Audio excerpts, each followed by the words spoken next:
This video will show you Bandelier National Monument. We'll talk a little bit about driving logistics, and then we'll jump into the video of the actual park. I'm jumping into the map here on the NPS app to show you Bandelier National Monument, where it's located. So you can see Albuquerque on the lower side here, and then Santa Fe. Santa Fe is definitely your base city where you're going to want to stay in order to go over to visit Bandelier. And we stayed kind of on the south side of Santa Fe. You can watch our video on the Santa Fe Skies RV Park if you want. But you head up 84 and then take Highway 4 to get into the area close to Bandelier. If you fork to the right here, you can head up to Los Alamos, which is really cool to see the Manhattan Project National Park, although it was not open due to COVID right now. So you have to wait till that reopens. But if you continue on Highway 4, you get into the stretch that will take you closer to Bandelier. If you continue on Highway 4, you're also going to want to do this in a regular vehicle, not your RV. But if you continue up, you can get to Valles Caldera National Preserve, which is interesting to see. A lot more kind of hiking and stuff in that area. But if you are just coming straight to Bandelier, this is about a 50-minute drive from Santa Fe. You pull on to the entrance road, where that sign was that you saw at the beginning of this video, and the first right turn gets you over into the campground, so you can camp here. I'll have to look up the height or the length restrictions on RVs. We did not camp here. Like I said, we stayed in Santa Fe. If you continue though on that entrance road, it takes you along the valley or along the canyon, and then you kind of come down into the valley, and this is where the parking lot is located. So that O that you're seeing is parking. There's probably enough space for like 50 cars. The green dot indicates where the visitor center is located, and so not a ton of parking, but we did find some. And then we walked on this Pueblo loop, and so that yellow path is showing you where there's a walking path, and it will take you up to the main monument area, and that's indicated here with this darker brown line, and that's where you're actually walking up and taking ladders and going up into the dwellings, and it's pretty much a loop. I'd say it's about a mile total. If you're leaving from the visitor center, you're coming up here, you're walking that loop, and then coming back, you're probably talking about a mile or a little over a mile. So it's not a ton of walking, which is nice. There are stairs, so if you have some mobility issues, you may just want to stay on the yellow path, or if you have strollers or something like that. But if you don't mind walking, you can take that brown path. It doesn't continue that much further along the valley, and then you walk back to the visitor center.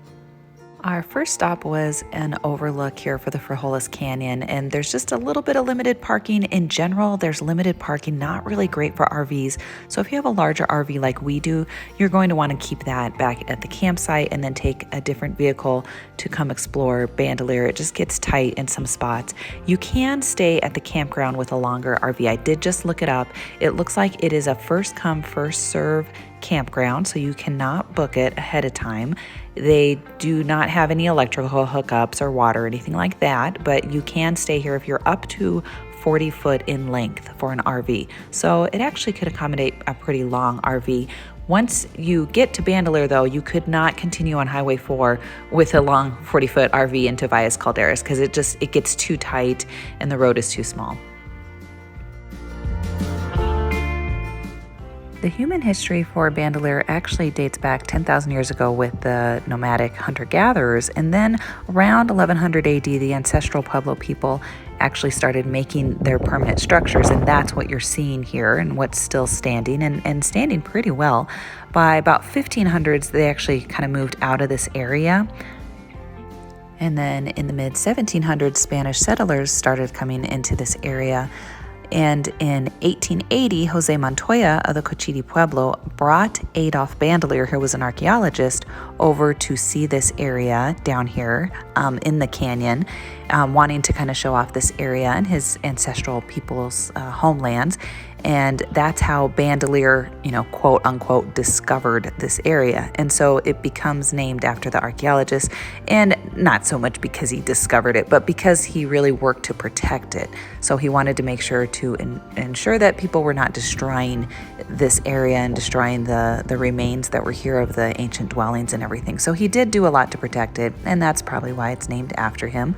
What's really cool about visiting this park is you can be very immersed in experiencing this park and what it was like. So there's areas where you can climb on ladders and come up into the dwellings that are in here. You can see here behind us there, it's blackened probably from fire smoke over the years, or maybe from people's hands touching the inside of the walls. I'm not quite sure, but it's really cool how you can climb into places and walk along and just see how they developed everything and built it, and it really becomes interactive. And it's not a very long stretch, so you're talking about, I think, a mile, 1.2 miles from the visitor center to walk over, be able to explore this, walk throughout this, depending on what you're comfortable in doing and climbing the ladders and whatnot, and then being able to head back. So it's a great thing to do if you have a half a day. You could even spend a full day here if you wanted. You could tack on a little bit of time at Valles Caldera if you wanted to check out the preserve, a lot of hiking over there and some cabins to see and stuff. Or you could spend some time and head up to Los Alamos also and check out the Manhattan Project. So in general here at Bandelier, you can see this is what it's like if you're climbing up along the rocky sides where the dwellings are at and the ladders are at. Like I said, it's a little bit tight, a little bit tougher if you have mobility issues. You wouldn't be able to take a stroller up here, but for us and the kids, it was just a lot of fun.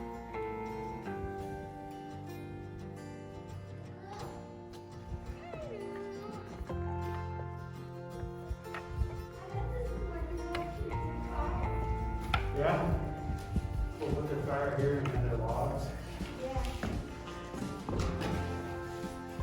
Wow, you can stand in this one.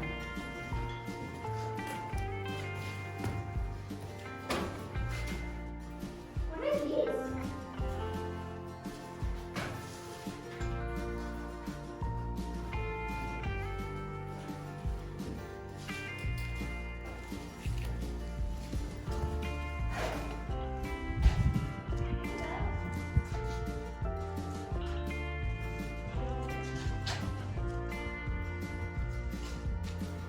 And the cave kivas are cool, but it's also cool to come over as you're heading back out and check out Longhouse.